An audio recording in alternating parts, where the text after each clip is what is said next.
नमस्कार साथियों, कैसे हैं आप सभी लोग। उम्मीद है आप सब लोग बहुत अच्छे होंगे और आप लोगों की पढ़ाई भी बहुत अच्छे ढंग से आगे बढ़ रही होगी। एक बार फिर से आप सभी का बहुत बहुत स्वागत है एंशिएंट इंडियन हिस्ट्री की सीरीज में, प्राचीन भारत इतिहास की सीरीज में। साथियों, पिछली क्लास में हमने एक बहुत इंपॉर्टेंट टॉपिक को डिस्कस किया था, 16 महाजनपद। सभी 16 महाजनपदों के नाम, उनकी राजधानियां हमने मैप के थ्रू समझी थी। हमने देखा था कि 16 में से 8 महाजनपद उत्तर प्रदेश में स्थित हैं, 4 महाजनपद बिहार में आते हैं, 2 महाजनपद मध्य प्रदेश वाले इलाके में है, एक महाजनपद मत्स्य राजस्थान वाले क्षेत्र में है, एक अशमख तेलंगाना महाराष्ट्र वाले क्षेत्र में है, और वहीं साथियों 2 भारत के बाहर हैं, कंबोज और गांधार। इस तरह से हमने 16 महाजनपदों की चर्चा की थी।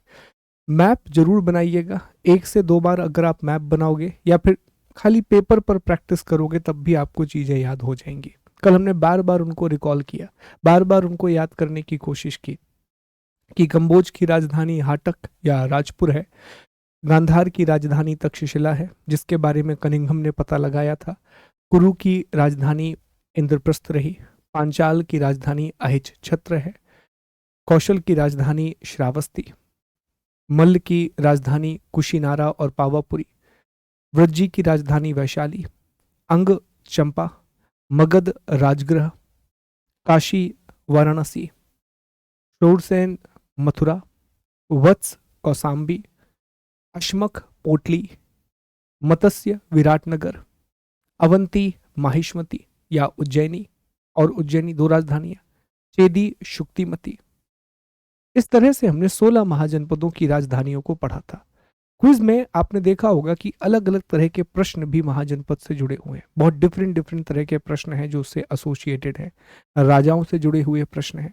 और हमेशा मैं 4 या 5 प्रश्न ऐसे हर क्विज में डाल रहा हूं जो अल्टीमेटली आपने नहीं पढ़े हैं, हमने इस लेक्चर में डिस्कस नहीं किए हैं।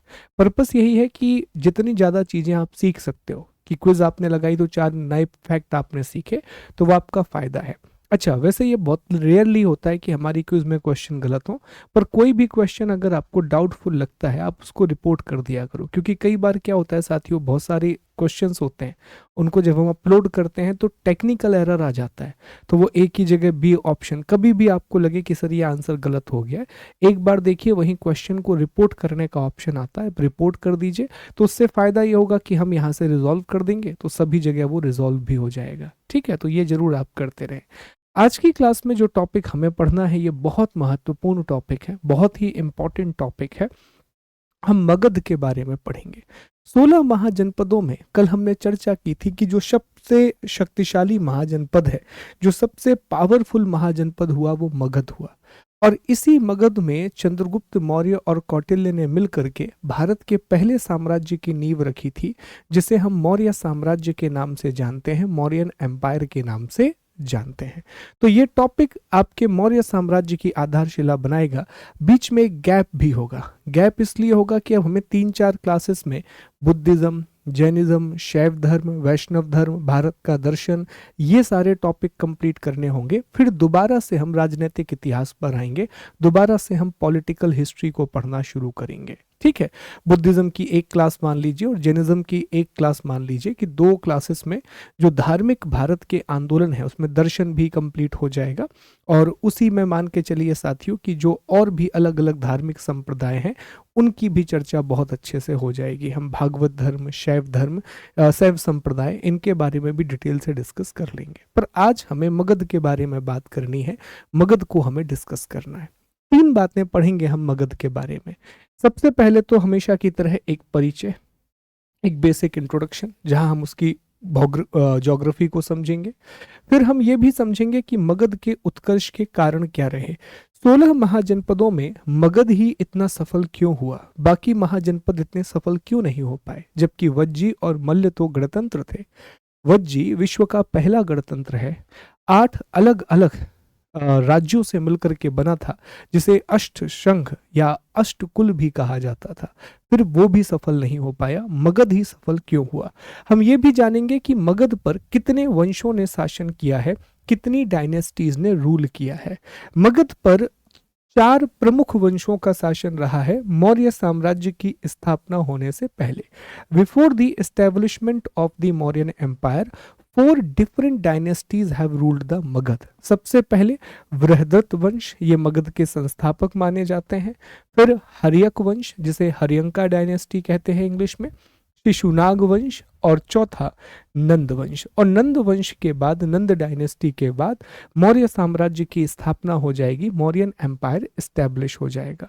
तो हमें इन डायनेस्टीज के जो इंपॉर्टेंट रूलर्स रहे हैं, इन वंशों के जो महत्वपूर्ण शासक रहे हैं, उनके बारे में भी विस्तार से पढ़ना है, उनके बारे में भी डिटेल से पढ़ना है, और सभी महत्वपूर्ण तथ्यों को एकत्रित करते हुए एक कहानी की माला में पिरोते हुए हमें आगे बढ़ते जाना है साथियों। चलो, तो सबसे पहले कुछ बेसिक बातें हम शुरू करते हैं मगध के बारे में। उससे पहले एक बात मैं आपको बता दूं कि पीडीएफ आपको हमारे टेलीग्राम चैनल पर मिलेगा, शुभम गुप्ता पीडीएफ पर। साथियों, हमने एक एप्लीकेशन भी बनाई है, अब हमारा ही चैनल है, हमारी ही एप्लीकेशन है, शुभम गुप्ता एकेडमी। यहाँ पर कुछ कोर्सेस अभी हमने लॉन्च किए हैं। जैसे मेरा पहली बार मैंने एमपीपीएससी का फाउंडेशन बैच लॉन्च किया है, अभियान 1.0 के नाम से, 2027 के लिए। स्पेशली उन लोगों के लिए है जो अभी प्रिपरेशन शुरू कर रहे हैं और जो बहुत अच्छे से, बहुत बेसिक से चीज़ों को समझना चाहते हैं। तो हम बहुत समय लेकर के आराम आराम से हर टॉपिक के बेस को क्लियर करते हुए यहाँ पढ़ा रहे हैं साथियों, ठीक है। दूसरा, हमारा एक जीके जीएस का बैच है। अब ऐसा मैं मान के चल रहा हूँ कि ये जो क्लास है, ये हर वो व्यक्ति के लिए उपयोगी है जो किसी भी वनडे एग्जाम की तैयारी कर रहा हो। तो आप किसी भी वनडे एग्जाम की तैयारी कर रहे हो, आप किसी भी परीक्षा के प्रीलिम्स की तैयारी कर रहे हो, चाहे एमपी हो, यूपी हो, बिहार हो, ये सभी परीक्षाओं के लिए ना समान रूप से उपयोगी क्लास है। तो हिस्ट्री तो हमारी चल ही रही है, लेकिन बाकी विषय जो अभी शुरू होंगे वो इस कोर्स के अंतर्गत आपको मिलेंगे। जीके जीएस का फाउंडेशन बैच है। एक हमारा प्रीलिम्स का बैच है, लक्ष्य 1.0। ये एमपीपीएससी का प्रीलिम्स जो 2026 में होने वाला है, उसके लिए ये बैच है साथियों। पूरी 10 यूनिट क्विज के साथ कंप्लीट कराई जाएगी, मेंटोरशिप के साथ कंप्लीट कराई जाएगी। हर बैच में आपको मेरी पर्सनल मेंटोरशिप मिलेगी, आप सीधा मुझसे बात कर सकते हैं, कनेक्ट कर सकते हैं कभी भी आपको कोई प्रॉब्लम होती है। और एक हिस्ट्री और इकोनॉमी का स्पेशल बैच है जो एमपीपीएससी के लिए प्राइमरली है, पर अगर आप किसी दूसरे पीएससी की तैयारी भी कर रहे हैं तो आप ये कोर्स ले सकते हैं। इसमें हिस्ट्री और इकोनॉमी स्पेशल है। इसमें हिस्ट्री में भारत का इतिहास और मध्य प्रदेश का इतिहास दोनों है, इंडिया की और एमपी की हिस्ट्री दोनों है साथियों, ठीक है। कोई भी आपको डाउट है तो आप इस नंबर पर कॉल कर सकते हैं और कोर्स के बारे में जानकारी ले सकते हैं, और ऐप में भी जाकर के आप विजिट कर सकते हैं कि कौन कौन से कोर्सेस वहाँ पर हैं। चलिए, तो आइए मगध के बारे में हम एक बेसिक इंफॉर्मेशन पहले इकट्ठा करते हैं। देखो, ये मगध है, जैसा हमने पहले डिस्कस किया था कि 16 महाजनपदों में, मैं थोड़ा सा इसको समझाना चाहूंगा आपको।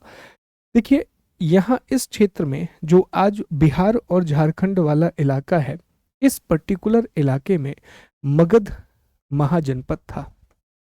मगध महाजनपद हुआ करता था साथियों। अब मगध महाजनपद 16 महाजनपदों में सबसे शक्तिशाली था। जो 16 महाजनपद हैं उसमें सबसे शक्तिशाली जो महाजनपद था, मोस्ट पावरफुल जो महाजनपद था, वो यही था। जो 16 डिफरेंट महाजनपद थे उसमें ये मोस्ट पावरफुल महाजनपद था, ठीक है। It was the most powerful mahajanapada out of 16 mahajanapada. और शुरुआत में मगध की जो राजधानी थी, जो इसकी कैपिटल थी, वो राजगृह थी साथियों। इसकी शुरुआत की राजधानी का नाम राजगृह था। बाद में इसकी राजधानी पाटलिपुत्र बनती है, वो एक बाद की कहानी है, ठीक है। तो इसकी जो राजधानी थी शुरुआत में वो राजगृह थी। Rajgriha was the capital of Magadh. अब एक छोटी सी बात और थोड़ा सा इसके भूगोल को समझने की कोशिश करते हैं, इसके ज्योग्राफी को समझने की कोशिश करते हैं, क्योंकि इसकी ज्योग्राफी का इसके उत्कर्ष में बहुत बड़ा योगदान है। इसकी भौगोलिक स्थिति का इसके राइज में बहुत बड़ा रीजन है। देखो, जो मगध है साथियों, वो बहुत ही अच्छी सिचुएशन में था। कैसे? जैसे ऊपर की तरफ आप देखें, उत्तर की तरफ, तो मगध का जो क्षेत्र है वो गंगा नदी से घिरा हुआ है। वहीं सोन नदी है, एक तरफ विंध्याचल पर्वत आ जाता है, एक तरफ चंपा नदी आ जाती है। तो इस तरह से मगध घिरा हुआ है अलग अलग, बीच में राजमहल की पहाड़ियां भी हैं, छोटा नागपुर प्लेटू की भी पहाड़ियां हैं, ये सारी चीजें इस जगह पर हैं। और इसके दो फायदे हुए मगध को। एक तो यहाँ पहाड़ी इलाके थे तो आसानी से मगध की राजधानी पर अधिकार करना इजी नहीं था, मगध की कैपिटल को कॉन्कर करना इजी नहीं था, बिकॉज पहाड़ियां बहुत सारी थी। नदियों की अधिकता होने की वजह से एक तो वो नेविगेशन बहुत आसान हो गया, जल यात्रा बहुत आसान हो गई, और दूसरा ये सुरक्षा के रूप में भी काम करती थी नदियां, एक प्रकार का प्रोटेक्शन भी दिया करती थी ये नदियां, तो बहुत अच्छी भौगोलिक स्थिति थी। तीसरा, यहाँ पर जो पठारी क्षेत्र है, जो प्लेटू वाला रीजन है, वहां आज भी लोहे के प्रचुर भंडार पाए जाते हैं, वहां आज भी अबंडेंस में आयरन पाया जाता है। तो लोहे की प्रचुरता भी मगध के उत्कर्ष का एक बहुत बड़ा कारण बनी, मगध के राइज होने का एक बहुत बड़ा रीजन बनी। तो मगध के पास नदियां भी हैं, मगध के पास बहुत सारी उपजाऊ जमीन भी है, मगध के पास पहाड़ियां भी हैं जो उसकी रक्षा कर रहे हैं, तो लगभग हर चीज मगध के पास थी। तो मगध भौगोलिक रूप से बड़ा संपन्न था, ज्योग्राफिकली काफी रिच था मगध। ठीक है, तो यहां से एक सवाल जनरली बन जाता है कि मगध की आरंभिक राजधानी क्या थी, what was the initial capital of Magadh? तो जवाब देंगे राजगृह। शुरुआत में ये बिहार के कुछ क्षेत्रों में फैला था, लेकिन जैसे जैसे मगध का विस्तार होता चला गया, ये लगभग पूरे बिहार में फैल गया और झारखंड के हिस्सों में फैल गया, इवन पश्चिम बंगाल के भी कुछ हिस्सों में ये फैल चुका था, वहां उड़ीसा वाले कुछ हिस्सों में फैल गया था। तो धीरे धीरे इसका विस्तार होता चला गया साथियों, धीरे धीरे इसका एक्सपेंशन होता चला गया। अब हमें यह समझना है कि मगध के उत्कर्ष के क्या क्या कारण थे, क्या क्या रीजन थे जिससे मगध इतना आगे बढ़ सका। तो थोड़ा सा मैं ये भी आपको एक पीपीटी पर समझने की जगह बैंक बोर्ड पर समझने की कोशिश करते हैं। देखो, मगध के उत्कर्ष का सबसे बड़ा जो कारण था साथियों, वो था इसका भूगोल। जैसा हमने अभी अभी बताया, वो थी इसकी ज्योग्राफी। ठीक, तो इसकी ज्योग्राफी की वजह से इसको बहुत फायदे मिले। जैसे सर क्या क्या फायदा मिला? सबसे पहला फायदा मिला कि यहाँ नदियां बहुत थी, यहाँ पर रिवर्स बहुत थी, तो नदियों का अपना फायदा होता है। रिवर्स होने की वजह से यहाँ कभी भी जल की कमी नहीं आई, कभी भी यहाँ वाटर क्राइसिस नहीं आया। तो जल संसाधन बहुत सारे थे, अर्थात वाटर रिसोर्सेस बहुत बड़ी मात्रा में अवेलेबल था। इन नदियों ने यहाँ जलोढ़ मैदान का निर्माण किया था। ये जो रिवर हैं, इन्होंने यहाँ पर अलुवियल प्लेन का फॉर्मेशन किया था, यहाँ अलुवियल प्लेन का फॉर्मेशन किया था, जलोढ़ मैदानों का निर्माण किया था, हम ज्योग्राफी में पढ़ेंगे। अब अलुवियल प्लेन की वजह से ये बहुत उपजाऊ इलाका था, ये बहुत ज़्यादा फर्टाइल इलाका था साथियों। तो फर्टाइल होने की वजह से यहाँ कृषि का बहुत ज़्यादा विकास हुआ, यहाँ एग्रीकल्चरल डेवलपमेंट या एक्सपेंशन बहुत हुआ, कृषि का विकास बहुत हुआ, एग्रीकल्चर का डेवलपमेंट बहुत हुआ। और कृषि का विकास होने की वजह से जब अधिशेष उत्पादन होता है तो यहाँ व्यापार भी बहुत होने लगा, यहाँ ट्रेड भी बहुत होने लगा। एक बात हो गई। दूसरी चीज, यहाँ पर नदियां होने के साथ साथ पहाड़ भी बहुत सारे थे। तो पहाड़ों की वजह से क्या होता, हिल्स होने की वजह से इसे बहुत ज्यादा सुरक्षित रखते थे, एक सिक्योरिटी के पर्पस से ये बड़ा अच्छा था। जैसे अभी पाटलिपुत्र और राजगृह है, यही पहाड़ों से घिरे हुए थे साथियों, तो इन पर अटैक करना आसान नहीं था, इन पर आक्रमण करना कभी भी आसान नहीं होता था।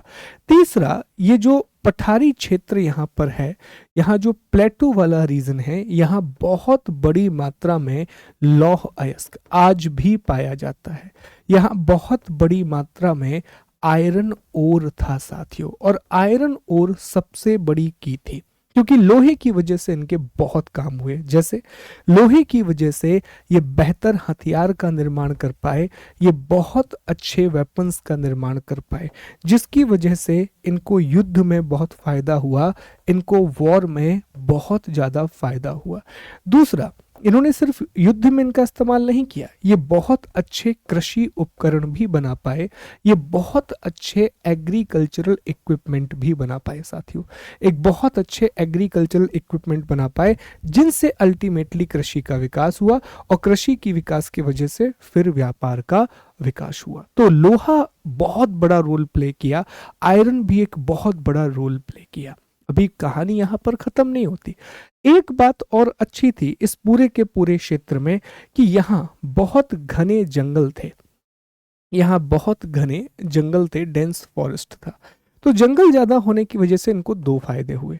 एक फायदा ये हुआ कि इन जंगलों से इन्हें बड़े पैमाने पर अच्छी लकड़ी मिली, एक अच्छा वुड इनको मिला, और इस लकड़ी का प्रयोग इन्होंने नाव बनाने के लिए, हथियार बनाने के लिए, रथ बनाने के लिए, बहुत अच्छे रथ ये बनाया करते थे।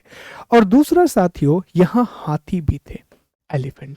अब आप कहेंगे सर इससे क्या फायदा हुआ? एलिफेंट से फायदा ये हुआ, हाथी होने का फायदा ये हुआ कि जब बहुत बड़ी मात्रा में यहाँ पर हाथी थे तो इन्होंने अपनी सेना में बड़े पैमाने पर हाथियों का उपयोग किया, इन्होंने अपनी आर्मी में बड़े पैमाने पर हाथियों का प्रयोग किया। और हाथियों की सेना का मुकाबला करना उस समय जबकि गोला बारूद नहीं थे बहुत मुश्किल था, बहुत ही ज़्यादा मुश्किल था। इवन आप सोच के देखिए कि हाथियों की सेना इतनी प्रसिद्ध थी मगध की, कि जब सिकंदर ने भारत पर अटैक किया, जब अलेक्जेंडर ने 326 बीसी में इंडिया पर अटैक किया, तो उसके सैनिकों ने जाने से भी आगे मना कर दिया था, क्योंकि उन्हें पता था, उन्होंने सुन रखा था कि मगध करके एक जगह है जहां के राजा के पास हाथियों की एक बहुत बड़ी सेना है, एलिफेंट की एक बहुत ही बड़ी सी सेना है। और सेल्यूकस निकेटर जब हारा चंद्रगुप्त मौर्य से, तो सेल्यूकस निकेटर को भी हाथी दिए थे चंद्रगुप्त मौर्य ने, एक उपहार के रूप में, एक गिफ्ट के रूप में। तो वो एक अलग कहानी है। तो हाथियों का बहुत ज्यादा महत्व था। तो नदियों की अधिकता, जल संसाधनों की अधिकता, उपजाऊ मैदान, पहाड़ियों से सुरक्षा, पठार से लौह अयस्क का मिलना, हथियार बहुत सारे, घने जंगल, लकड़ी और हाथी। लेकिन एक बहुत अच्छी बात किसी ने कही है साथियों, संविधान को लेकर के कही है, वही बात मैं दोहराता हूं। डॉक्टर अंबेडकर ने संविधान सभा में कहा कि आप अगर किसी देश के लोग अच्छे हैं तो आप उन्हें बुरे से बुरा संविधान दे दीजिए, वो अच्छा ही साबित होगा। और अगर किसी देश के लोग ही बुरे हैं तो उन्हें कितना भी अच्छा संविधान दे दीजिए, वो बुरा ही साबित होगा। यही बात संसाधनों पर भी लागू होती है। एक काबिल व्यक्ति को जब आप संसाधन सौंपते हैं तो वो उससे बहुत तरक्की करता है, बहुत विकास करता है। और वहीं एक नालायक व्यक्ति को, एक अयोग्य व्यक्ति को जब आप संसाधन सौंपते हैं तो वो उससे विनाश कर देता है। जब आप किसी कैपेबल को रिसोर्सेज देते हैं तो वो उससे कुछ बहुत ही खूबसूरत सी चीज बना देता है, और जब आप किसी इनकैपेबल व्यक्ति को बहुत सारे रिसोर्सेज देते हैं तो वो उसे बर्बाद कर देता है। मगध वॉज वेरी फॉर्चुनेट कि जितने लीडर्स उसे मिले दे वर वेरी कैपेबल। मगध इतना भाग्यशाली रहा कि इतने संसाधन होने के बाद जो उसे शासक मिले वो बहुत ही काबिल थे। तो इन सब में सबसे बड़ा जो रीजन मैं मानता हूं वो है योग्य शासक। योग्य शासक इन्हें मिले, बहुत ही कैपेबल रूलर्स इन्हें मिले। आप पूरे शासकों का नाम उठा के देखिए, बिंबिसार, अजातशत्रु, उदयन, आगे शिशुनाग, फिर कालाशोक, वहां महापद्मानंद, इवन धनानंद, फिर चंद्रगुप्त मौर्य आ गए, उसके बाद अशोक आ गए। तो वो चलता ही रहा मौर्य साम्राज्य तक पूरी की पूरी कहानी। तो बहुत योग्य शासक मिले। एक चीज और है, कई बार इसके बारे में कही जाती है कि मगध के बारे में एक रीजन ये भी दिया जाता है कि इस क्षेत्र में ब्राह्मणवादी व्यवस्था का कम प्रभाव था, ब्राह्मणीय व्यवस्था का कम प्रभाव था इस क्षेत्र में। जो वैदिक धर्म का ढांचा है, जो वैदिक रीति रिवाज हैं, वो मगध में उतने ज्यादा एम्प्लीकेबल नहीं हुए थे। रीजन ये है कि मगध जो है वो धीरे धीरे निर्माण ही हो रहा था। जब मगध अपने उत्कर्ष पे पहुंचा तो वहां वैदिक धर्म उतने अच्छे से नहीं पहुंच पाया था। वैदिक धर्म था, लोग वैदिक धर्म को मानते थे, पर उनकी जटिलताएं अब तक नहीं पहुंची थी, कॉम्प्लेक्सन्स नहीं पहुंचे थे। तो यहाँ वर्ण व्यवस्था जटिल नहीं थी, तो हर व्यक्ति को योग्यता के आधार पर काम दे दिया जाता था। ये चीजें नहीं थी। और फिर जैसे ही ये चीजें आने लगी उसी समय यहाँ बौद्ध धर्म आ गया। तो बौद्ध धर्म के आने की वजह से समानता आ गई, समता मूलक समाज बन गया। तो बुद्धिज्म और जैनिज्म की वजह से भी राजाओं ने समता मूलक व्यवहार किया, एगेलिटेरियन बिहेव किया, और योग्यता के आधार पर लोगों को अच्छे पद दिए। बेस्ड ऑन देयर कैपेबिलिटीज लोगों को बहुत अच्छे अच्छे पोस्ट पर उसने रखा। तो ये मगध के उत्कर्ष के प्रमुख कारण हैं, स्टेटमेंट के रूप में पूछ लिए जाते हैं साथियों, तो इन्हें विशेष रूप से आपको याद रखना है। आइए आपको एक बार दिखाते हैं कि क्या क्या कारण है। जो हमने समझा है वही चीजें लिखी हैं। लौह अयस्क की प्रचुरता, अबंडेंस ऑफ आयरन ओर, हाथियों की प्रचुरता, abundance of elephant led army, फिर मद उपजाऊ मैदान, फर्टाइल प्लेन, जो राजगृह है वो 5 पहाड़ियों से और पाटलिपुत्र 3 नदियों से घिरा हुआ था साथियों, तो सुरक्षा बहुत अच्छी थी। योग्य शासक हुए और ब्राह्मणवादी सामाजिक मान्यताओं का बहुत न्यून प्रभाव था। Less influence of Brahmanical social belief, जैसे कि वर्ण व्यवस्था, लाइक दी वर्णा सिस्टम। तो ये स्टेटमेंट में आपसे सवाल पूछेगा कि निम्नलिखित में से कौन मगध के उत्कर्ष का कारण है, या निम्नलिखित में से कौन मगध के उत्कर्ष का कारण नहीं है। Which of the following is not the reason behind the rise of Magadh, और ऐसा भी पूछ सकता है which of the following is the reason behind the rise of Magadh. तो ये कीवर्ड याद रखना कि लोहा, पहाड़ी, पठार, हाथी और कृषि, उपजाऊ मैदान, योग्य शासक और ब्राह्मणवादी मान्यताओं का न्यून प्रभाव, यही सारे कीवर्ड हैं। आयरन, हिल्स, रिवर्स, फिर less influence of social differences, fertile land, elephant land army, यही सारी चीजें कीवर्ड के रूप में याद रखेंगे तो ऐसे प्रश्न गलत नहीं होंगे। और उम्मीद है कि ये कहानी के तौर पे आपको वो समझ में भी आ गया होगा। चलिए, तो अब हम तीसरे भाग पर चलते हैं साथियों, और हमारा तीसरा भाग है मगध के प्रमुख राजवंश, इंपॉर्टेंट डायनेस्टीज ऑफ मगध। तो मगध पर 4 प्रमुख वंशों ने शासन किया है, 4 मेजर डायनेस्टीज ने मगध पर रूल किया है साथियों। सबसे पहला वंश बृहद्रथ वंश है। हालांकि इसकी इतिहासकार इसको सही नहीं मानते, महाभारत और पुराणों में ही बृहद्रथ वंश की चर्चा की गई है, बृहद्रथ डायनेस्टी की चर्चा की गई है, पर हम यहीं से शुरू करेंगे। एग्जाम में यही माना जाता है कि मगध का पहला वंश बृहद्रथ था और उसका एक बहुत महान राजा था जिसकी तस्वीर यहाँ लगी हुई है, जरासंध। AI ऐसा कहता है कि जरासंध ऐसे दिखते होंगे, तो हमने मान लिया। फिर दूसरा वंश रहा हर्यंका डायनेस्टी या हर्यंक वंश। इसे पितृहंता वंश भी कहा जाता है। इसका रीजन ये है कि इसके जो प्रमुख शासक हुए, बिंबिसार जिसे श्रेणिक कहा जाता है, अजातशत्रु जिसे कुणिक कहा जाता है, उदयन जिसे उदयभद्र कहा जाता है, इसमें एक परंपरा बन गई थी कि बेटा जो है अपने पिता को मार डालता था। अजातशत्रु ने बिंबिसार को मारा और अगला राजा बन गया, उदयन ने अजातशत्रु को मारा और अगला राजा बन गया।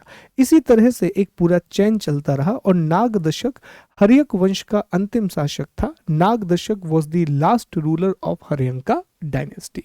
इसके बाद है शिशुनाग वंश अर्थात शिशुनाग डायनेस्टी। जो शिशुनाग डायनेस्टी है इसमें 2 प्रमुख शासक हुए, एक शिशुनाग और दूसरा कालशोक।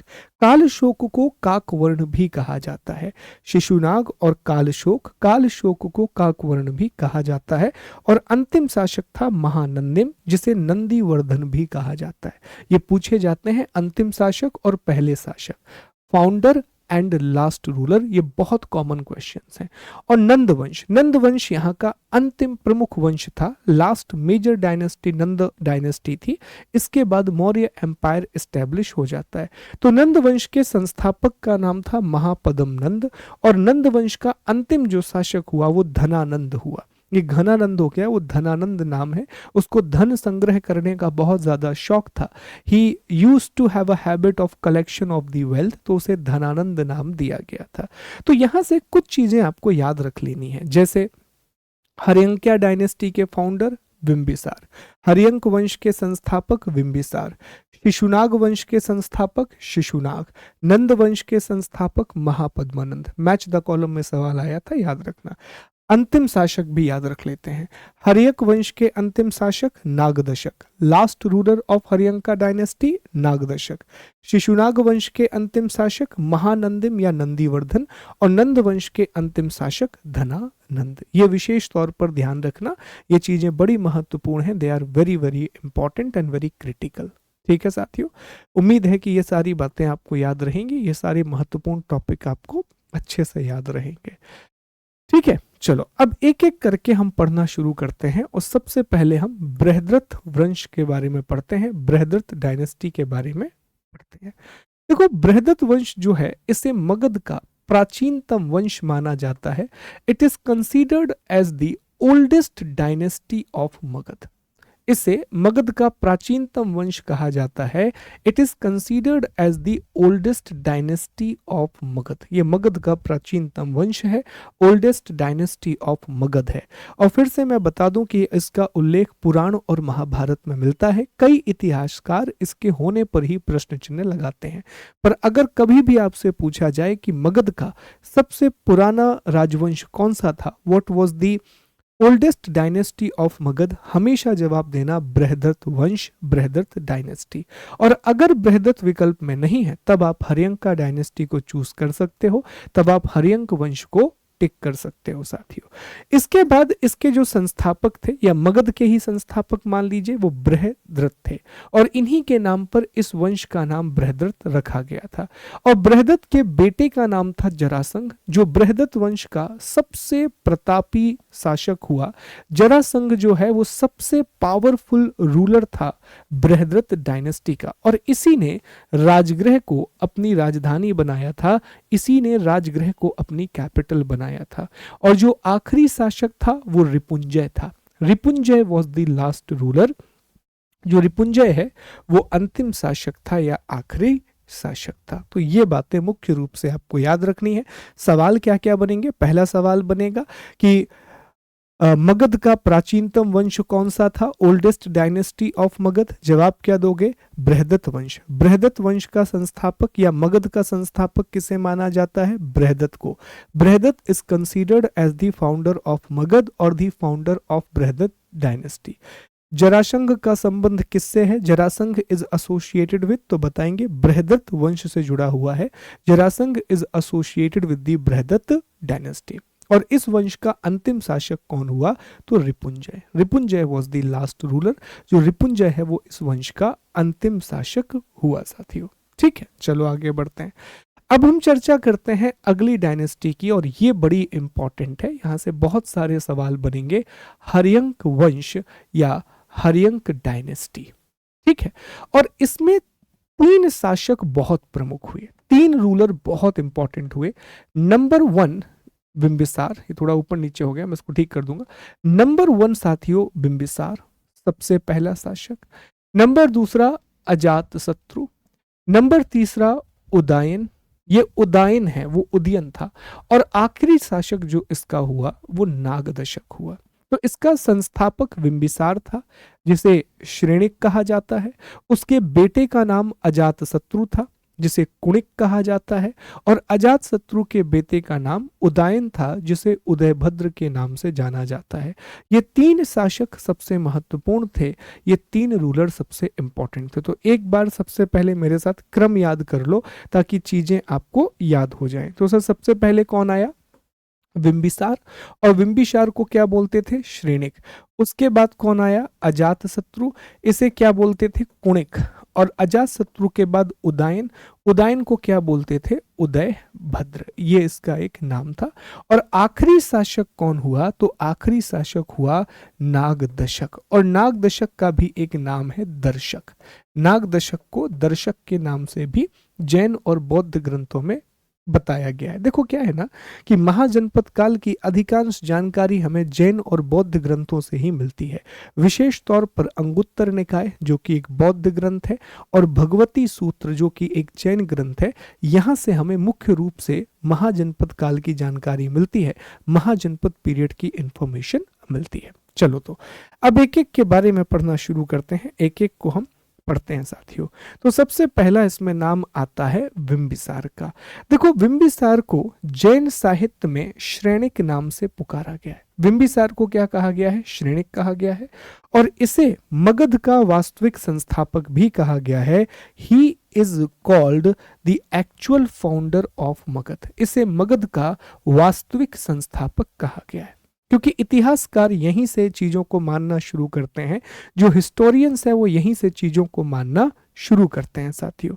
और इसके एक राज्य वैद्य थे, कोर्ट फिजिशियन थे, जो कि एक बाल रोग चिकित्सक थे, जीवक। अब हमने कल आपको बताया था, जब हम कल महाजनपद काल पढ़ रहे थे, तो वहां हमने एक पॉइंट आपके साथ डिस्कस किया था कि देखो, जो जीवक है ना, जीवक का बहुत बड़ा रोल है भगवान बुद्ध के जीवन में, बिंबिसार के जीवन में और चंड प्रद्योत के जीवन में। थोड़ी सी कहानी सुनना।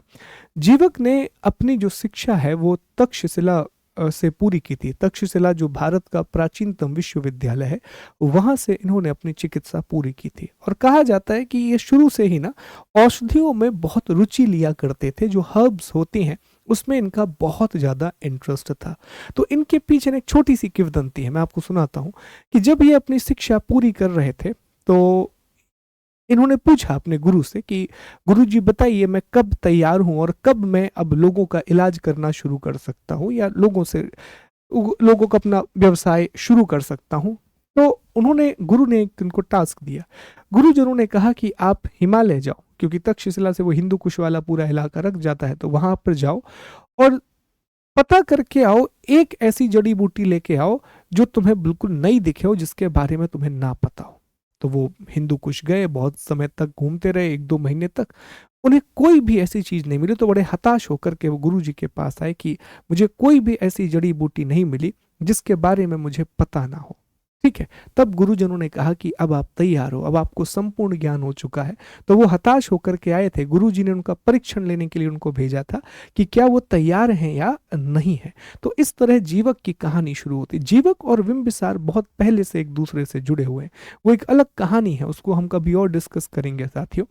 तो जीवक और बिंबिसार बहुत पहले से जुड़े हुए हैं। तो जीवक जैसे ही अपनी शिक्षा पूरी करते हैं, बाल रोग विशेषज्ञ ये थे, और जब ये वापस पहुंचते हैं तो बिंबिसार के राज्य वैद्य बन जाते हैं, बिंबिसार के कोर्ट फिजिशियन बन जाते हैं। और उनसे अच्छा वैद्य उस समय भारत में कोई नहीं था, उनसे अच्छा फिजिशियन उस समय इंडिया में कोई भी नहीं था। तो गौतम बुद्ध जितनी बार भी बीमार पड़े हैं, गौतम बुद्ध जितनी बार भी बीमार पड़े हैं, हर बार बिंबिसार ने जीवक को भेजा और जीवक बहुत लंबे समय तक गौतम बुद्ध की सेवा भी करते रहे। तो ये प्रश्न पूछा भी जाता है कि किस वैद्य ने गौतम बुद्ध की सेवा की थी, तो वो जीवक ही थे। दूसरा, बिंबिसार ने चंड प्रद्योत जब एक बार बीमार पड़ गए, कल हमने डिस्कस किया था कि चंड प्रद्योत अवंती के राजा थे, जिनकी बेटी का नाम वासवदत्ता था। उदयन के साथ उनका प्रेम प्रसंग था। स्वप्न वासवदत्ता भाष ने लिखी है। उदयन उस समय उज्जैन में ही थे और उज्जैन में ही वो स्वप्न वासवदत्ता लिखी गई है, उसी माहौल में। तो चंड प्रद्योत जो अवंती के राजा थे, वो एक बार बीमार पड़ जाते हैं।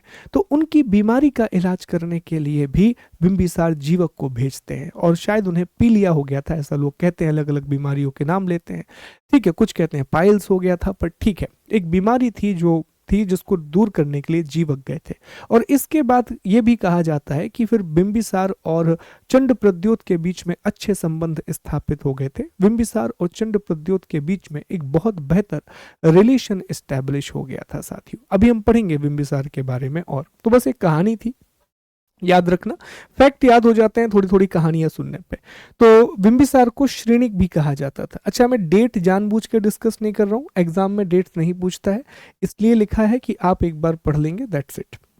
जो डेट महत्वपूर्ण होगी वो मैं आपको बता दिया करूंगा। इसके बाद बिंबिसार की राजधानी जो थी वो राजगृह थी। और हमने कल डिस्कस किया था कि महागोविंद नाम के एक वास्तुकार थे, महागोविंद नाम के एक आर्किटेक्ट थे, जिन्होंने चंपा और राजगृह दोनों का डिजाइन तैयार किया था। महागोविंद ने चंपा और राजगृह दोनों का ही डिजाइन तैयार किया था साथियों। ये गौतम बुद्ध और महावीर स्वामी के समकालीन थे। He was contemporary of Gautama Buddha and Mahavir Swami. तो ये भी हमने कल डिस्कस किया था कि वो कौन कौन से शासक थे जो गौतम बुद्ध के समकालीन थे, वो कौन कौन से रूलर्स थे जो गौतम बुद्ध के कंटेम्पररी थे। उसमें बिंबिसार और अजातशत्रु, जिनका संबंध मगध से था, कौशल के राजा प्रसन्नजीत, वत्स के राजा उदयन और अवंती के राजा चंड प्रद्योत का नाम मुख्य रूप से सामने आता है, जो गौतम बुद्ध के समकालीन थे, जो गौतम बुद्ध के कंटेम्पररी थे। अब एक बात समझनी है साथियों, देखो, मगध के विस्तार के लिए बिंबिसार ने एक त्रिसूत्रीय नीति अपनाई थी। 3 pronged पॉलिसी या 3 fold पॉलिसी बिंबिसार ने अडॉप्ट की थी for the empowerment of Magadh. यहीं से प्रश्न आता है साथियों, बिंबिसार को वास्तविक संस्थापक क्यों कहा जाता है, अब ये आपको इसका जवाब मिलेगा कि why Bimbisara is called the actual founder of Magadh, क्योंकि बिंबिसार ही वो व्यक्ति था जिसने मगध को सशक्त किया, जिसने मगध को एम्पावरमेंट किया। उसने मगध को सिर्फ राजनीतिक रूप से शक्तिशाली नहीं किया, उसने सैन्य रूप से भी शक्तिशाली किया और आर्थिक रूप से भी शक्तिशाली किया। उसने सिर्फ पॉलिटिकली एक्सपेंशन नहीं किया, उसने आर्मी पर भी ध्यान दिया और उसने इकोनॉमी पर भी ध्यान दिया, और 3 उसने नीतियां अपनाई मगध का विकास करने के लिए। अब वो 3 नीतियां कौन कौन सी थी, इसको जरा थोड़ा सा आप यहां समझो। उन 3 नीतियों में शामिल थी, एक थी युद्ध की नीति, एक थी युद्ध की नीति, पॉलिसी ऑफ वॉर। तो वो सभी महाजनपद जिनको जीतना आसान था, युद्ध करके उनका मगध में विलय कर लिया। दूसरा था मित्रता की नीति, पॉलिसी ऑफ फ्रेंडशिप। बहुत समझदार व्यक्ति था बिंबिसार, जो भी महाजनपद बहुत शक्तिशाली थे उनसे उसने दोस्ती कर ली। जैसे अवंती के चंड प्रद्योत से उसने दोस्ती कर ली जीवक के द्वारा। और तीसरी नीति उसने अपनाई थी विवाह की नीति, पॉलिसी ऑफ मैरिज। कहा जाता है कि भारत में पॉलिसी ऑफ मैरिज की शुरुआत करने वाला व्यक्ति बिंबिसार था। ये विवाह की नीति के तहत बिंबिसार ने यह किया कि जो भी अलग अलग इंपॉर्टेंट महाजनपद थे उन राजाओं के साथ उसने वैवाहिक संबंध स्थापित कर लिए। वो क्या करता कि वो जाता और उनके जो भी पुत्रियां हैं, बड़े बड़े राजाओं की बहन है, पुत्री हैं, उनके साथ विवाह कर लेता, जिससे 2 महाजनपदों के बीच में हमेशा के लिए लड़ाई खत्म हो गई, कोई लड़ाई ही नहीं होगी। तो इसी को बिंबिसार की 3 सूत्री नीति कहा जाता है, इसी को बिंबिसार की 3 फोल्ड पॉलिसी कहा जाता है, जिसमें युद्ध है, वॉर है, मित्रता है, फ्रेंडशिप है, विवाह है, मैरिज है। अब ये विवाह किससे किया गया, ये मैरिज किससे की गई, तो आइए ये भी हम समझते हैं। तो ऐसा किताबें लिखती हैं कि 100 से भी ज्यादा विवाह बिंबिसार ने किए थे। बिंबिसार ने मोर देन 100 मैरिजेस को परफॉर्म किया था, पर 3 शादियां बहुत महत्वपूर्ण है। तो मैंने यहां बना भी दिया है तो आपको याद रहेगा थोड़ा सिंबल से।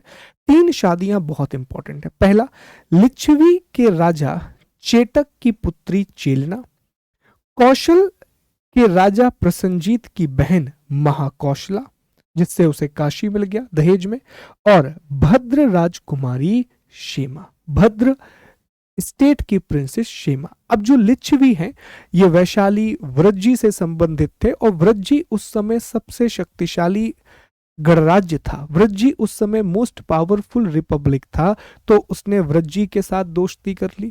कैसे, लिच्छवी के चेटक राजा, लिच्छवी के राजा चेटक की बेटी चेलना से शादी करके। दूसरा, कौशल बहुत महत्वपूर्ण महाजनपद था, तो कौशल के राजा प्रसंजीत थे, उनकी बहन महाकौशला के साथ विवाह कर लिया।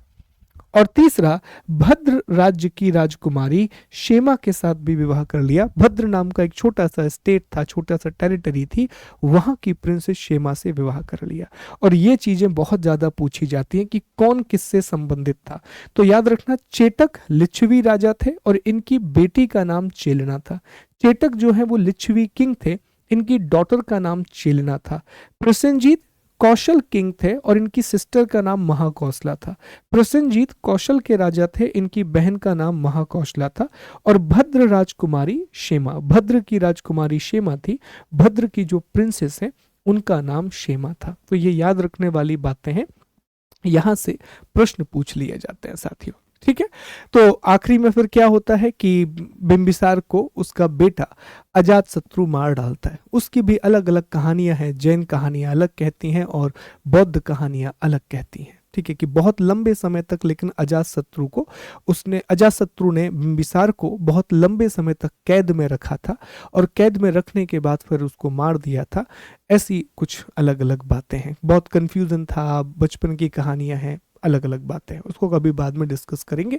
फिलहाल ये विशेष तौर पर ये बातें याद रखना। राजधानी राजगृह थी, गौतम बुद्ध के समकालीन थे, युद्ध मित्रता की नीति अपनाई थी। उसके अलावा साथियों ये बातें भी बहुत इंपॉर्टेंट है कि श्रेणिक कहा जाता है, मगध का वास्तविक संस्थापक है, और इनके राजवैद्य का नाम, इनके जो कोर्ट फिजिशियन है उनका नाम जीवक था। ठीक है, चले तो अब हम इनके बेटे की चर्चा करेंगे, अर्थात हम अजातशत्रु के बारे में पढ़ेंगे। और अजातशत्रु को कुणिक के नाम से भी जाना जाता है, और यहीं से इस वंश का नाम पितृहंता पड़ गया।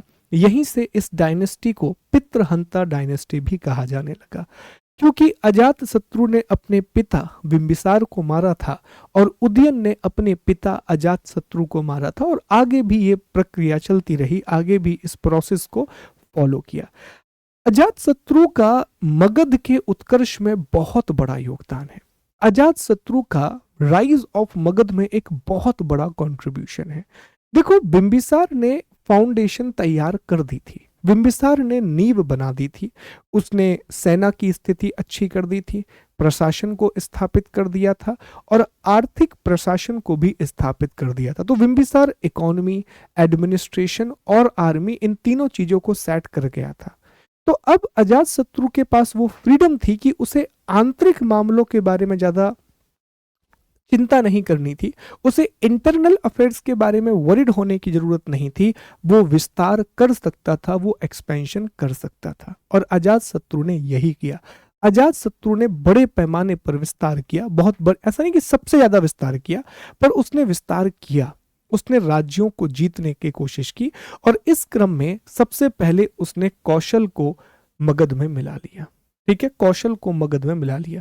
हालांकि इसकी कहानी भी बहुत अलग है साथियों, कि कहानी यह है कि पहले कौशल और प्रसेनजीत की लड़ाई होती है, तो एक बार उसमें प्रसेनजीत जीत जाता है, दूसरी बार में अजातशत्रु जीत जाता है, फिर दोनों संधि कर लेते हैं, दोनों ट्रीटी कर लेते हैं, और प्रसेनजीत अपनी बेटी वजीरा की जो शादी है, प्रसेनजीत अपनी बेटी वजीरा की जो शादी है वो अजातशत्रु से कर देते हैं, और काशी मिल जाता है। और बाद में चूंकि विदुडब की मृत्यु हो जाती है, तो फिर कौशल भी अल्टीमेटली मगध को मिल जाता है। तो कौशल के साथ संघर्ष होता है। दूसरा जो संघर्ष है, जो सबसे ज्यादा चर्चित है और जो किताबों में हमने पढ़ा है, वो है वज्जी के साथ होने वाला संघर्ष, वज्जी गणराज्य से होने वाला 16 सालों का संघर्ष, 16 year long battle with the Vajji Republic या वज्जी गणतंत्र। 16 साल लगे थे वज्जी को जीतने में। वज्जी जो कि दुनिया का सबसे शक्तिशाली गणतंत्र था उस समय का, दुनिया का पहला गणतंत्र था उस समय का, तो वज्जी की राजधानी वैशाली थी। तो वज्जी को जीतने में 16 साल लग गए अजातशत्रु को, और वो भी छल कपट से उसने वो चीज जीती थी। ठीक है, तो वज्जी को लेकर के विवाद गंगा नदी को लेकर के था, गंगा रिवर को लेकर के दोनों के बीच में एक विवाद शुरू हुआ, अटैक हुआ।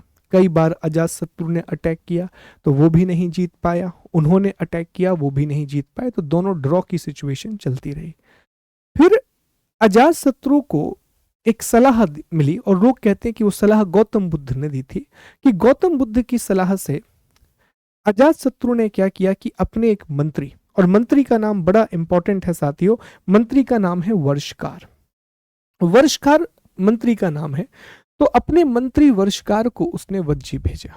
एक बात वो समझ चुका था अजातशत्रु, क्योंकि अब 16 साल से आप किसी से हार रहे हो ना, तो आपके पता है कि अब आपको स्ट्रेटेजी बनाना पड़ेगा, आपको उनकी भी नस नस पता होती है। और आपको पता है वज्जी की सबसे बड़ी ताकत क्या थी?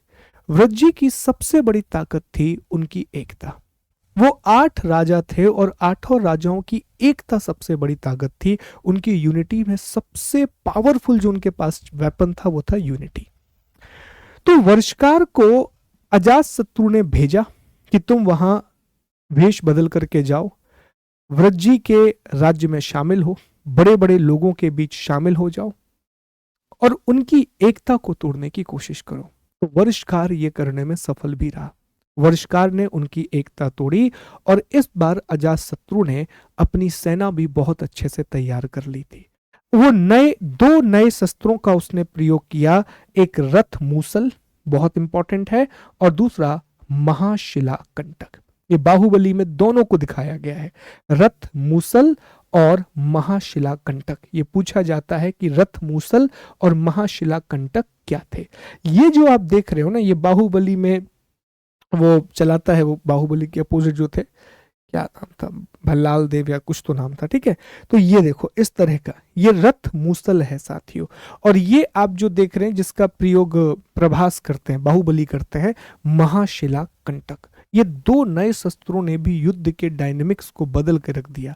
तो एक तो उनकी एकता तोड़ दी, और एकता तोड़ने के बाद अपनी सेना में इन दो नए शस्त्रों का प्रयोग भी उसने किया। अंततः 16 वर्षों के बाद अपने मंत्री वर्षकार की मदद से और दो नए यंत्रों रथ मूसल और महाशिला कंटक का प्रयोग करके उसने वज्जी को जीत लिया। ठीक है, अब यहां कुछ बातें याद रखना कि राजगृह में जब अजातशत्रु था तो राजगृह की सप्तपर्णी गुफा में प्रथम बौद्ध संगति का आयोजन हुआ था, फर्स्ट बुद्धिस्ट काउंसिल। अभी बौद्ध संगतियों के बारे में भूल जाइए, आगे हम पढ़ेंगे। अभी बस इतना याद रखना कि मैंने बताया है, फिर हम इनको डिटेल से पढ़ेंगे। दूसरा, गौतम बुद्ध की मृत्यु भी अजातशत्रु के ही शासन काल में हुई थी। मतलब अजातशत्रु राजा था, अजातशत्रु का कोई रोल नहीं था उसमें। अजातशत्रु जब राजा था मगध का, तो उसी समय गौतम बुद्ध की मृत्यु होती है कुशीनारा वाले क्षेत्र में। अगली चीज ये है कि आरंभ में अजातशत्रु जैन धर्म को मानता था, लेकिन बाद में वो बौद्ध धर्म को मानने लगा था, और इसके बेटे उदयन ने ही इसकी हत्या कर दी थी। He was killed by his son Udayan. तो ये कुछ बातें याद रखना कि शुरुआत में जैन था, बाद में वो बौद्ध धर्म को मानने लगा था। उसने दो नए यंत्रों का प्रयोग किया, रथ मूसल और महाशिला कंटक। वर्षकार उसके मंत्री का नाम था। ये प्रश्न पूछा जा चुका है साथियों। तो ये है अजातशत्रु, जिसे हम कुणिक के नाम से भी जानते हैं साथियों। ठीक है, चलो आगे बढ़ते हैं, अगले शासकों की बात करते हैं और इस टॉपिक को खत्म करते हैं, मतलब हर्यंक का वंश को हम खत्म करते हैं। तो अगला शासक हुआ उदयन। उदयन अंतिम प्रमुख शासक है हर्यक वंश का, लास्ट इंपॉर्टेंट रूलर है हर्यंका डायनेस्टी का। ठीक है, उदयन। तो उदयन के बारे में साथियों कि उदयन ने अपनी राजधानी पाटलिपुत्र को बनाया था, और यहां से प्रश्न पूछा जाता है। पाटलिपुत्र को कुसुमपुर, पुष्पध्वज और कुसुम ध्वज के नाम से भी जाना जाता है। प्रश्न बड़ा सीधा सीधा पूछा जाता है कि किस राजा ने पाटलिपुत्र को अपनी राजधानी बनाया था, किस किंग ने पाटलिपुत्र को अपनी कैपिटल बनाया था। तो नाम होगा उदयन। उदयन ने पाटलिपुत्र को अपनी राजधानी बनाया था। यह जैन धर्म का अनुयायी था। He was a follower of Jainism, और उसने एक जैन धर्म के लिए चैत्य का निर्माण भी किया था। हम आगे समझेंगे कि चैत्य क्या होता है, विहार क्या होता है। चैत्य एक पूजा स्थल होता है, एक वर्शिप प्लेस होता है। तो अजातशत्रु और बिंबिसार दोनों बुद्धिज्म को फॉलो करते थे, उदयन जैनिज्म को फॉलो करता था। उदयन ने ही पाटलिपुत्र को राजधानी बनाया था, उदयन ने ही पाटलिपुत्र को कैपिटल बनाया था साथियों। अगला पॉइंट ये याद रखना कि नागदशक, नागदशक यहाँ का अंतिम शासक होता है, और नागदशक को दर्शक नाम से भी जाना जाता है साथियों। और यहाँ आप देखिए, मैंने एक इमेज यूज की है, हालांकि ये आधुनिक पिक्चर है, लेकिन इस इमेज से आप कुछ रिलेट कर पाए कि क्रांति वाली कुछ फीलिंग आ रही होगी। तो नागदशक के केस में यही हुआ। नागदशक इतना ज्यादा अयोग्य शासक था, इतना ज्यादा इनकैपेबल रूलर था कि जनता ने विद्रोह कर दिया, और जनता ने विद्रोह करके नागदशक को गद्दी से हटा दिया। और नागदशक का ही एक मंत्री था, और मंत्री का नाम था शिशुनाग। शिशुनाग को अगला राजा बना दिया। इतना डिटेल में नहीं पूछेगा, सिर्फ ये पूछेगा कि हर्यक वंश का अंतिम शासक कौन था। What was the name of the last ruler of Haryanka dynasty. तो ये आपको याद रखना है कि अंतिम शासक नागदशक था। तो चलिए 2 मिनट में हम चीजों को रिकॉल कर लेते हैं, और फिर हम अगले टॉपिक पर आते हैं। नेक्स्ट टॉपिक की हम बात करते हैं। देखो, हमने हर्यंक वंश को डिस्कस किया, हर्यंक डायनेस्टी की हमने बात की। हर्यंक वंश में सबसे पहले हमने बिंबिसार के बारे में पढ़ा। बिंबिसार के बारे में हमने पढ़ा कि यह हर्यंक डायनेस्टी का फाउंडर था, यह हर्यंक वंश का संस्थापक था।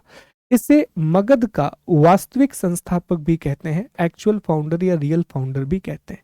इसके राजवैद्य का नाम, जो कोर्ट फिजिशियन है, उसका नाम जीवक था, जिसने भगवान बुद्ध और अवंती के राजा चंड प्रद्योत का उपचार किया था।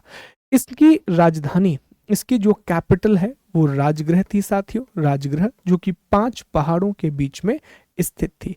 ये बौद्ध धर्म का अनुयायी था, और गौतम बुद्ध और महावीर स्वामी के कंटेम्पररी था, दोनों के ही समकालीन था।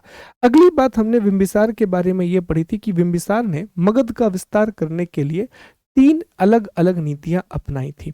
युद्ध की नीति, पॉलिसी ऑफ वॉर, मित्रता की नीति, पॉलिसी ऑफ फ्रेंडशिप, और पॉलिसी ऑफ मैरिज सबसे ज्यादा इंपॉर्टेंट थी, पॉलिसी ऑफ मैरिज। इसमें लिच्छवी के राजा चेटक की बेटी चेलना से शादी की थी, कौशल के राजा प्रसन्नजीत की बहन महाकौशला से शादी की थी और भद्र देश की राजकुमारी क्षेमा से शादी की थी। बाद में इसके बेटे ने इसको मार डाला और इसका एक और जो नाम था वो श्रेणिक था। ठीक है, ये हमने डिस्कस कर लिया। फिर हमने किसके बारे में चर्चा की साथियों, इसके बाद हमने बात की अजात शत्रु के बारे में। अजात शत्रु के बारे में हमने पढ़ा कि यहीं से पितृहंता की शुरुआत होती है, क्योंकि इसने अपने पिता को मारा था। इसे कुणिक भी कहा जाता है। इसी के 8वें वर्ष के शासनकाल में गौतम बुद्ध की मृत्यु हुई थी कुशीनारा में। इसने साम्राज्य विस्तार किया, इसने एक्सपेंशन किया, इसने कौशल पर अधिकार कर लिया और कौशल के साथ साथ इसने वज्जी पर भी अधिकार कर लिया। लेकिन वज्जी को जीतने में इसे 16 वर्ष लग गए। इसमें इसके मंत्री वर्षकार का बहुत बड़ा योगदान था और 2 यंत्रों का प्रयोग किया, रथ मूसल और महाशिला कंटक। इसके बाद नाम आता है उदयन का। उदयन, तो उदयन जो है साथियों, इसने पाटलिपुत्र को अपनी राजधानी बनाया, जो कि गंगा सोन और गंडक के संगम पर स्थित थी। ये जैन धर्म का अनुयायी था। इसने उनके लिए एक चैत्य भी बनवाया था। इसके बाद अंतिम जो शासक होता है, लास्ट जो रूलर होता है अंतिम, तो अंतिम शासक का नाम था नागदशक। अंतिम शासक का नाम था नागदशक। इसे दर्शक भी कहा जाता था। शिशुनाग ने इसको मार करके शिशुनाग वंश की स्थापना की, शिशुनाग डायनेस्टी को एस्टैब्लिश किया। नागदशक को जनता ने ही हटा दिया था, जनता ने ही उसको उसके पद से हटा दिया था साथियों। तो उम्मीद है कि अब ये सारी बातें आपके दिमाग में क्लियर हो गई होंगी। यहां तक ये वंश आपके दिमाग में क्लियर हो गया होगा साथियों। एक बार देखिए, फिर हम आगे बढ़ते हैं। चलिए साथियों, तो हम आगे बढ़ते हैं और अगले टॉपिक की तरफ आते हैं, शिशुनाग वंश। जैसा हमने अभी डिस्कस किया कि नागदशक जो कि हर्यक वंश का अंतिम शासक था, जनता उसको हटा देती है और शिशुनाग नागदशक को मार डालता है। और शिशुनाग जो कि नागदशक का एक मंत्री था, वो एक नए वंश की स्थापना करता है, शिशुनाग डायनेस्टी। शिशुनाग वंश में 2 महत्वपूर्ण शासक हुए हैं, एक खुद शिशुनाग और दूसरा कालाशोक। आखिरी नंदीवर्धन नाम का एक शासक था, वो अंतिम शासक था। उसके बाद कोई भी महत्वपूर्ण शासक नहीं हुए। तो सबसे पहले हम शिशुनाग को डिस्कस करें तो एक तो वही पॉइंट है कि इसने शिशुनाग वंश की स्थापना की थी, ही एस्टैब्लिश्ड शिशुनाग डायनेस्टी। ये पहला पॉइंट हो गया। दूसरा, जहां से प्रश्न बनता है साथियों कि इसने अपनी राजधानी वैशाली को बनाया था, शिशुनाग ने अपनी कैपिटल वैशाली को बनाया था। ये बहुत इंपॉर्टेंट पॉइंट है, यहां से सवाल बनता है। अब देखो, एक बार हम रिकॉल करते हैं। सबसे पहले राजगृह राजधानी थी, फिर उदयन नाम का राजा बना, उसने पाटलिपुत्र को राजधानी बनाया और अब शिशुनाग ने वैशाली को राजधानी बनाया है। अभी एक बार फिर कैपिटल चेंज होगी, कालाशोक दोबारा से पाटलिपुत्र को राजधानी बनाएगा और फिर लंबे समय तक पाटलिपुत्र राजधानी रही आएगी। एक और पॉइंट है कि शिशुनाग ने अवंती के राजा अवंती वर्धन को हरा करके अवंती का मगध में विलय किया था। तो अवंती जो एक समय पर बहुत ही पावरफुल एक महाजनपद था, उसको फाइनली शिशुनाग ने मगध एम्पायर में या मगध महाजनपद में विलय कर लिया था, मर्ज कर लिया था। कालाशोक को काकवर्ण भी कहा जाता है साथियों, कालाशोक को काकवर्ण भी कहा जाता है। और दोबारा से कालाशोक ने पाटलिपुत्र को मगध की राजधानी बनाया था, पाटलिपुत्र को दोबारा से मगध की कैपिटल बनाया था। दूसरा इंपॉर्टेंट पॉइंट यह है कि कालाशोक के शासनकाल में द्वितीय बौद्ध संगति का आयोजन हुआ। कालाशोक के टेन्योर में सेकंड बुद्धिस्ट काउंसिल को ऑर्गेनाइज किया गया। हमने अभी अभी देखा था कि अजात शत्रु, जिसे कुणिक कहा जाता है, उसके शासनकाल में राजगृह में प्रथम बौद्ध संगति का आयोजन हुआ था, फर्स्ट बुद्धिस्ट काउंसिल को ऑर्गेनाइज किया गया था। और अब कालाशोक के शासनकाल में वैशाली में द्वितीय बौद्ध संगति का आयोजन किया गया। हर्षचरित जो कि बाणभट्ट के द्वारा लिखी गई एक किताब है। हमने शुरुआती दौर में पढ़ा था कि आचार्य बाणभट्ट ने हर्षचरित नाम की एक किताब लिखी। उसमें उन्होंने लिखा है कि कालाशोक की मृत्यु राजधानी भ्रमण के समय हुई। एक बार वो कैपिटल विजिट पे निकले थे और किसी ने उनका असैसिनेशन कर दिया था, किसी ने उनकी हत्या कर दी थी। और शिशुनाग वंश का अंतिम शासक नंदीवर्धन है, जिसे महानंदिन के नाम से भी जाना जाता है। तो कुल मिलाकर के शिशुनाग वंश से दो तीन फैक्ट ही इंपॉर्टेंट है। पहला, संस्थापक शिशुनाग। शिशुनाग ने अपनी राजधानी वैशाली को बनाया था। शिशुनाग ने अवंती का मगध में विलय किया था। अगला शासक कालाशोक, द्वितीय बौद्ध संगति का आयोजन वैशाली में, अपनी राजधानी दोबारा से पाटलिपुत्र को बनाया। और अंतिम शासक नंदीवर्धन, जिसे महानंदिन भी कहा जाता है इंग्लिश में। Founder of Shishunaga dynasty was Shishunaga. Capital, he made Vaishali the capital. Second, he merged Avanti into the Magad Empire. Another important ruler was Kalashok, also known as the Kakvarna. Second Buddhist council at Vaishali. Patliputra, again capital of Magad. Last ruler Nandi Vardhan. इतनी ही बातें आपको याद रखना है। चलें तो अब हम अंतिम वंश की ओर चलते हैं साथियों, और अंतिम वंश है नंद वंश, नंद डायनेस्टी या नंद डायनेस्टी। इसमें दो ही शासक हुए, एक महापद्मानंद और दूसरा धनानंद। एक महापद्मानंद और दूसरा धनानंद। महापद्मानंद के बारे में कहा जाता है कि ये पूरे मगध शासकों में सबसे ज्यादा शक्तिशाली शासक महापद्मानंद था, और महापद्मानंद ने ही मगध का सबसे अधिक विस्तार किया है। महापद्मानंद के टाइम पीरियड पर ही मगध का सबसे ज्यादा एक्सपेंशन हुआ है। और महापद्मानंद ही वो व्यक्ति था जिसने उपाधियां धारण करना शुरू किया था, बहुत सारी उपाधि धारण की थी। आपको याद है हमने वैदिक काल के समय आपको राजत्व का सिद्धांत पढ़ाया था, थ्योरी ऑफ किंगशिप डिस्कस की थी, और वहां हमने कहा था कि एक राट एक उपाधि है। एक राट इज अ टाइटल। एक ऐसा राजा जो सभी दिशाओं को जीत लेता है उसे एक राट कहा जाता है। एक ऐसा किंग जो सभी डायरेक्शन को कॉन्कर कर लेता है उसे एक राट कहा जाता है। तो आइए महापद्मानंद के बारे में पढ़ते हैं। तो ये नंद वंश का संस्थापक था। He was founder of Nanda dynasty, English में भी लिखा है, परेशान मत होना। मगध का सबसे शक्तिशाली रूलर था, most powerful ruler of Magadh empire. इसने बहुत सारी उपाधियां धारण की थी, जिसमें सबसे महत्वपूर्ण उपाधि थी एक राट की। एक राट का टाइटल सबसे इंपॉर्टेंट है। उसके अलावा उग्रसेन की उपाधि, कली का अंश, पार्ट ऑफ कली, सर्व क्षत्रांतक अर्थात क्षत्रियों का नाश करने वाला, सर्व क्षत्रांतक क्षत्रियों का नाश करने वाला। फिर आ परोप आ परोपशुराम, द्वितीय परशुराम, ठीक है, सेकंड परशुराम, और एक क्षत्र, ये सारी उपाधियां इसने धारण की थी। और साथियों मत्स्य पुराण कहता है कि इसने 10 राज्यों का मगध में विलय किया था। इक्ष्वाकु, कलिंग, अश्मक, पांचाल, कुरु, सूरसेन, मिथिला, हेहय, वितिहोत्र, काश्य, इन सब का विलय इसने मगध में किया था। तो मगध का सर्वाधिक जो विस्तार हुआ है, मगध का मैक्सिमम जो एक्सपेंशन हुआ है, वो महापद्मानंद के टाइम पीरियड पर हुआ है साथियों। एक और बात, हाथी गुम्फा अभिलेख जो कि खारवेल का है, कलिंग से जुड़ा हुआ है, उसमें लिखा है कि नंद वंश के जो शासक हैं वो जैन धर्म का पालन करते थे, और जो महापद्मानंद है वो कलिंग से भगवान ऋषभ देव की प्रतिमा मगध लेकर के आया था। और पाणिनि बहुत अच्छे मित्र थे महापद्मानंद के। अब मैं सारी बातों को जोड़ करके बताता हूं। याद करें, हमने बहुत पहले जब भारत के नाम की चर्चा की थी, जब हमने इंडिया के नेम को डिस्कस किया था, तो वहां हमने एक बात पढ़ी थी कि भारतवर्ष का पहला उल्लेख हमें कलिंग के हाथी गुम्फा अभिलेख में मिलता है। भारतवर्ष को जो पहली बार मेंशन किया गया है वो कलिंग के हाथी गुम्फा इंक्रिप्शन में मेंशन किया गया है, if you guys remember that.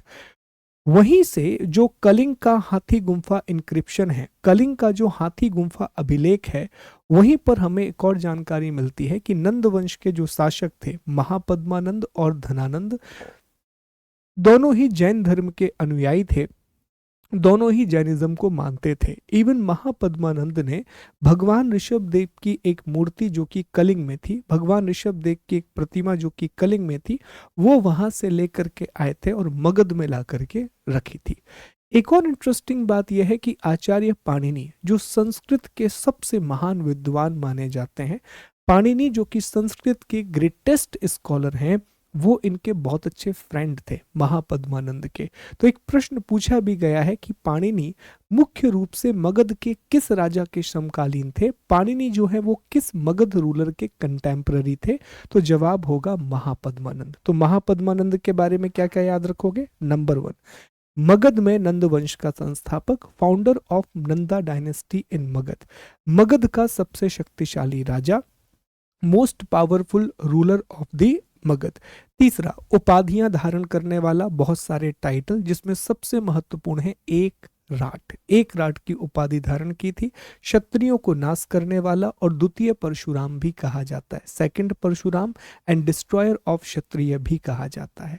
Kalinga में ये लिखा है, कलिंग के हाथी गुम्फा अभिलेख में, कि वो जैन धर्म को मानता था और भगवान ऋषभ देव की एक प्रतिमा कलिंग से मगध लेकर के आया था। इतनी बातें आपको विशेष तौर पर ध्यान रखना है। तो महापद्मानंद के समय मगध का सर्वाधिक विस्तार हुआ है, मगध का मैक्सिमम एक्सपेंशन हुआ है।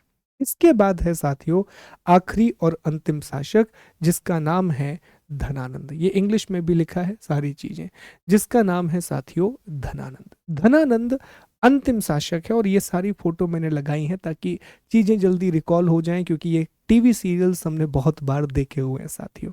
देखो धनानंद की ना पहले थोड़ी सी कहानी आप सुन लो, फिर हम इस बात को पढ़ेंगे।